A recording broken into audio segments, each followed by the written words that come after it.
이스라엘 백성들은 7년 동안 약탈해온 사람들의 눈을 피하기 위해서 기드온이 밀을 타작하는 밀을 이제 포도주 틀에서 타작하고 있을 때입니다. 그때 여호와의 사자가 나타나게 되었고 기드온에게 큰 용사라고 그렇게 부르는 모습을 보게 됩니다. 기드온에게 나타난 여호와의 사자는 그를 큰 용사라고 말하였지만 기드온 자신은 자기의 힘과 능력을 몰랐기 때문에 나는 지극히 작다라고 말을 하고 있는 것을 보게 됩니다. 기드온이 큰 용사라는 사실을 이스라엘 백성이나 그들의 저 미디안 사람들로 미처 알지 못했던 것입니다. 왜냐하면 그의 용사됨은 참된 것이었지만 감추어져 있었고 그의 용맹은 살아 숨쉬고 있었지만 잠을 자고 있었고 또한 기드온의 힘과 능력은 강력하였지만 사용되지 않고 있었기 때문입니다. 하나님이 함께 하시는 기드온에게는 이런 능력이 잠재되어 있었던 것입니다. 그래서 하나님의 사람이 찾아오셔서 큰 용사라고 부르는 모습을 보게 되어집니다. 마찬가지로 우리는 우리의 용맹스러운 신앙도 위험한 상황에 부딪혀 사용되어지기까지는 알려지지 않을 수도 있는 것입니다. 험난한 그런 시대는 위대한 인물을 배출해내는 것입니다. 큰 시련과 고통은 위대한 신앙인을 만들어내는 것입니다. 지금 온 전국이 지금 얼어붙고 있습니다. 그러나 기드온과 같은 용사, 기드온과 같은 하나님이 함께 하시는 사람은 분명히 오늘 이런 시련에 그렇게 부각되어지는 것을 보게 되어집니다. 험난한 시대이지만 하나님은 어떤 인물이든지 배치해 놓는다는 사실을 보게 됩니다.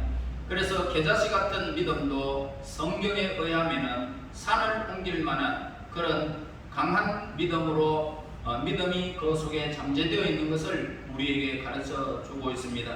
그러나 이 겨자씨 같은 믿음도 성장을 하고 발전되어야 함을 우리에게 가르쳐 주지요. 너무 작다고 여겨서 우리가 스스로 의식하지 못하고 있던 그런 힘이나 믿음이 종종 놀라운 능력을 나타내곤 한다는 사실을 우리는 잊어서는 안 될 것입니다. 그러므로 힘과 믿음이 작은 자라도 우리는 멸시해서는 안 된다라는 것입니다. 도저히 믿음의 사람이 될 수 없다라고 생각되는 죄인 중에 개수 같은 자라도 우리는 그를 영원한 반석이신 예수님으로부터 쫓아낼 수는 없는 것입니다. 힘도 없고 믿음도 없어 보이는 도대체 회개할 것 같이 보이지 않는 사람이라 할지라도 300명 중에 속한 자가 되어 메뚜기처럼 널린 수십만의 위대한 군사들을 무찌르는 큰 용사들로 변화되어진다는 것입니다. 그리고 바울과 같은 훌륭한 하나님의 일꾼도 될 수 있기 때문입니다. 밀타작을 하던 이 기드온이나 회개하기 전에 사울을 우리가 보게 됩니다. 누가 과연 그들을 위대한 하나님의 일꾼이 될 것이라고 생각할 수 있겠느냐는 것입니다. 한번 생각해 보세요. 포도주 톱이라면은 그 포도주 틀은 아주 창고나 아니면은 아주 뒤에 흙강 같은데 이렇게 틀을 만들어 놓지 않습니까? 그래서 포도주를 갖다가 이제 포도를 수확해 가지고 거기에서 접을 짜 가지고 그리고 바로 접 짜는 것을 깊은 지하에 어떤 창고에다가 들여가지고 발효시키는 그런 일들이 있기 때문에 뒤에나 아니면 아주 깊숙한 곳에 마련되기 마련입니다.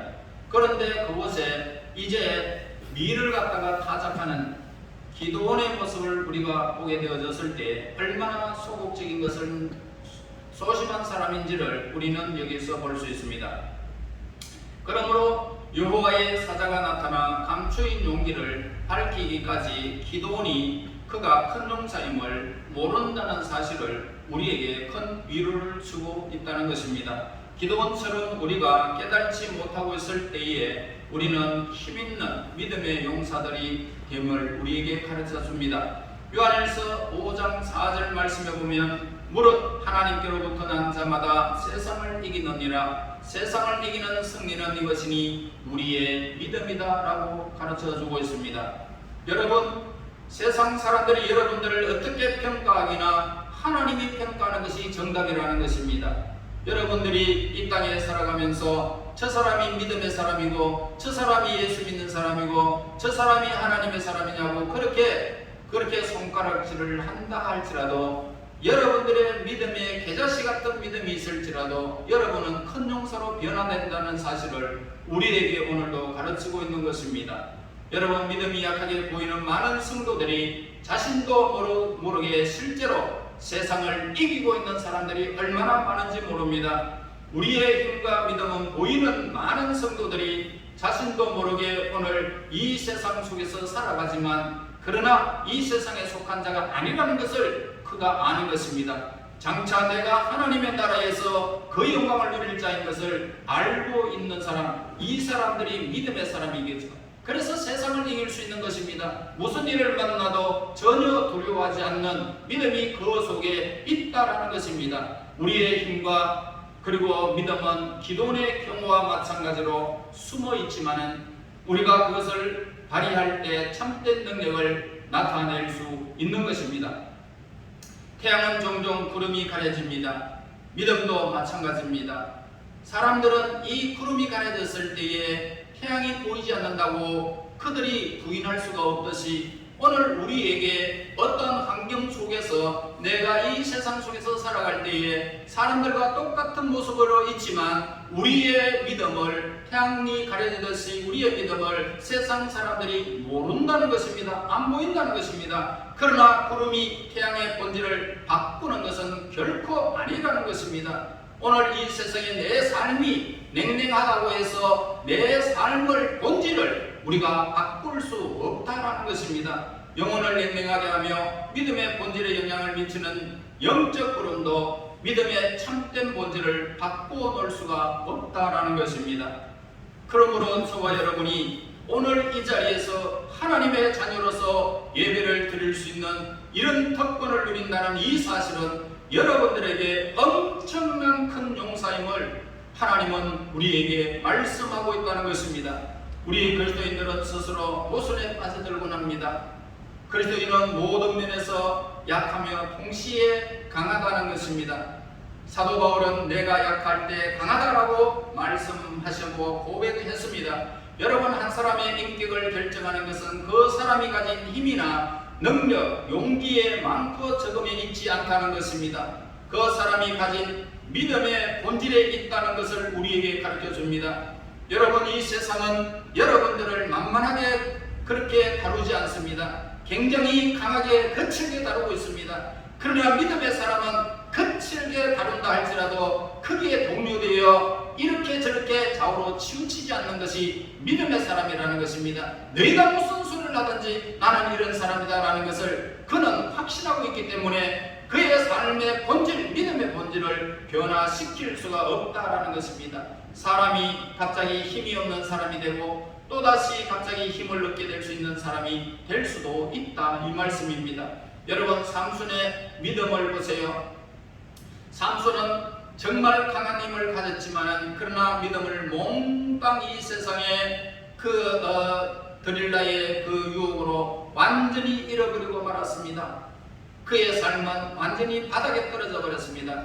그러나 어떻습니까? 삼손의 삶은 이제 그의 삶의 믿음까지 본질까지 완전히 변화되어졌느냐? 전혀 아니라는 거지요. 그의 삶의 모든 힘과 능력은 왔다가 또 사라졌지만 그러나 마지막까지 하나님을 향하는 믿음의 본질은 변할 수가 없었다는 것입니다. 그래서 마지막 하나님 나에게 힘을 다시 달라고 했을 때에 믿음의 본질이 강하게 나타났던 것을 우리에게 보여주고, 그리고 거기에서 삼손의 그 힘을 발휘함으로 삼손이 살았을 때에 그 믿음을 발휘하여 그 강한 힘을 사람들에게, 블레셋 사람들에게 행했던 그 사람들 죽임을 보다 거기에 마지막에 그 힘을 하나님께서 더 강하게 하셔서 그때의 삶을 살아가는 때에 그런 일들보다 더 큰 일을 한 강한 자가 되었던 것을 우리에게 가르쳐 주고 있습니다.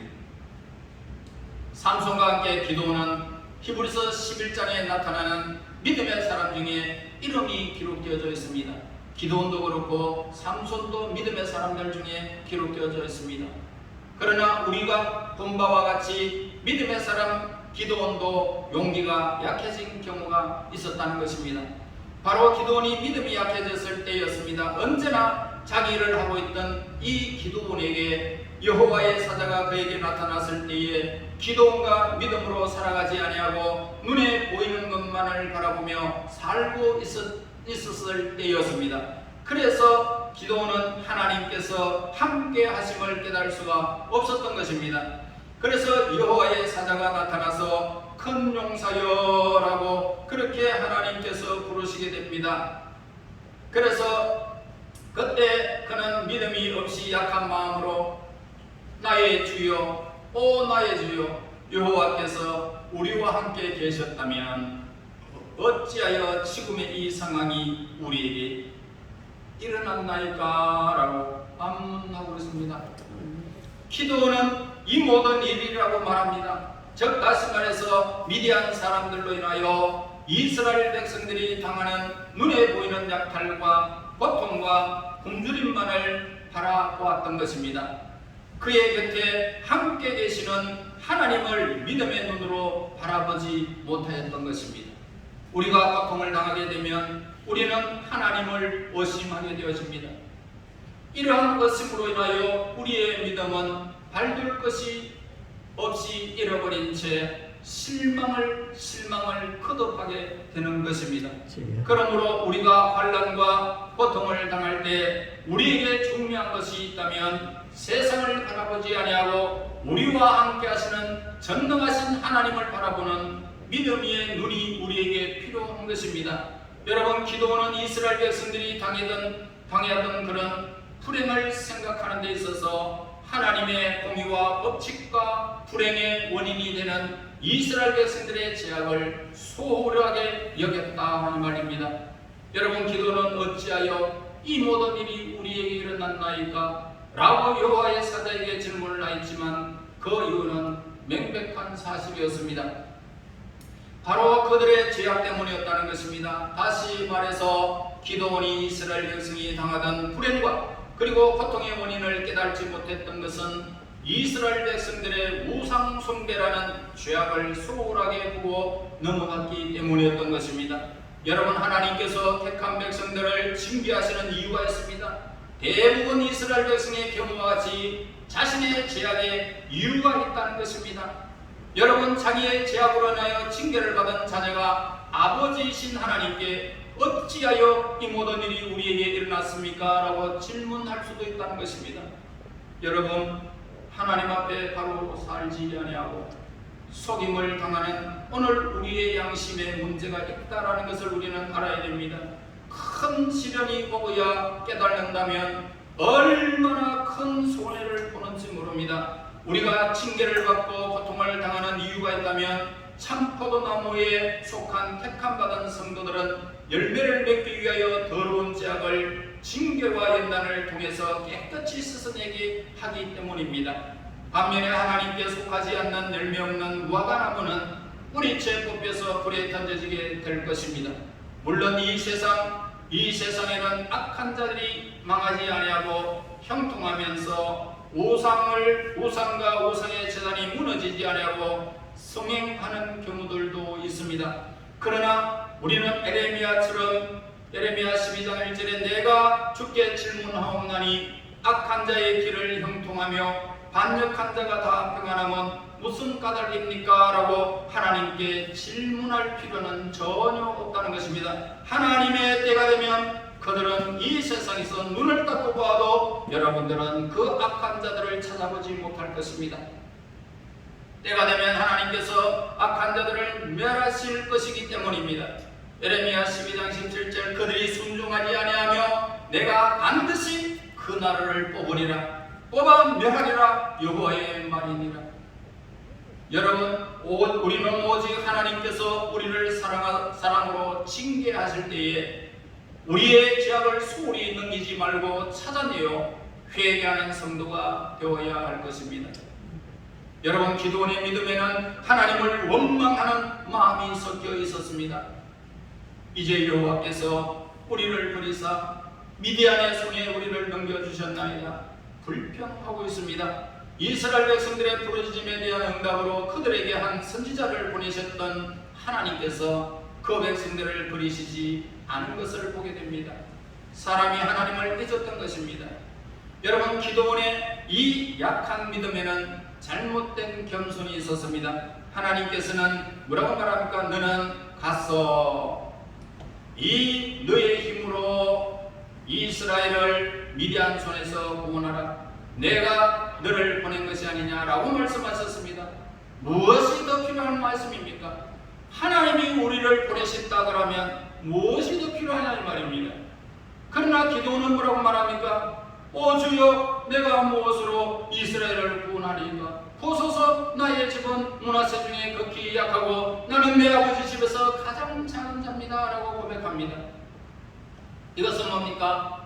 할 수 없다는 핑계에 불과한 것입니다. 보잘것없는 인간의 힘은 믿을 것이 못된다는 겁니다. 우리가 믿을 수 있는 것은 모든 것이 되시는 하나님밖에는 없다 이 말입니다.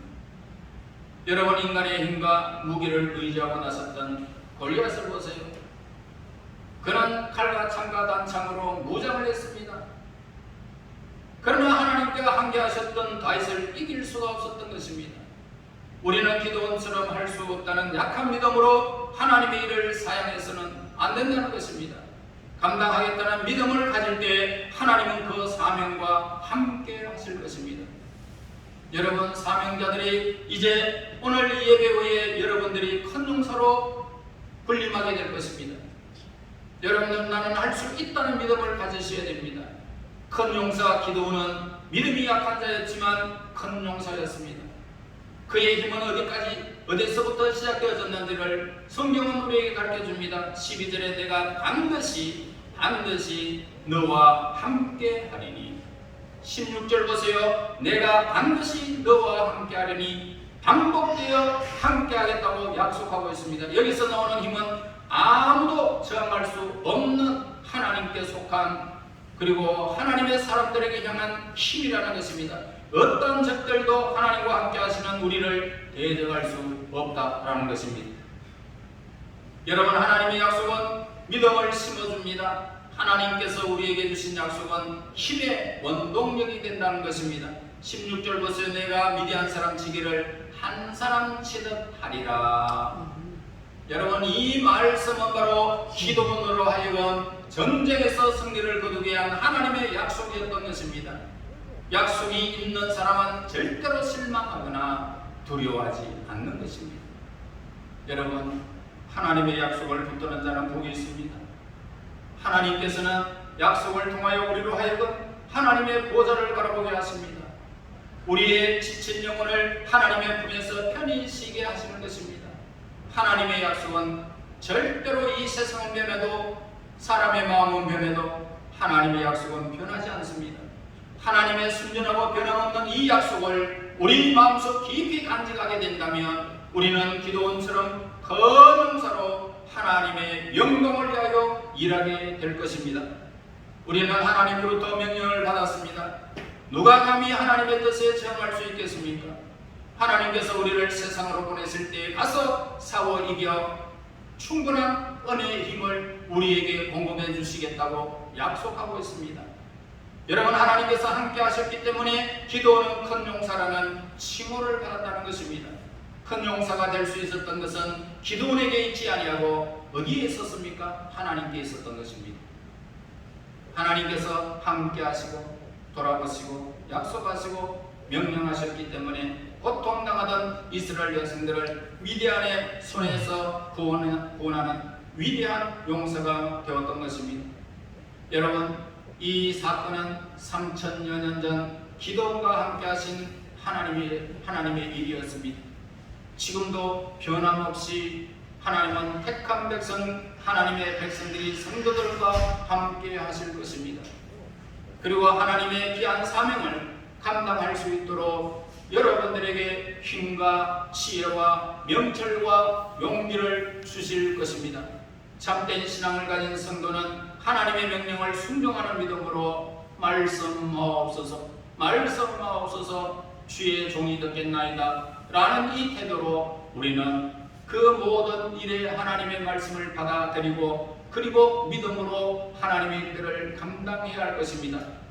그렇게 응답되어 이제 여러분들이 살아가는 날 동안 이제 여러분들의 믿음이 날마다 더해져서 큰 용서로 쓰임받는 하나님의 거룩한 일꾼들이 되시기를 예수님 이름으로 축원합니다. 아멘. 하나님 은혜 감사합니다.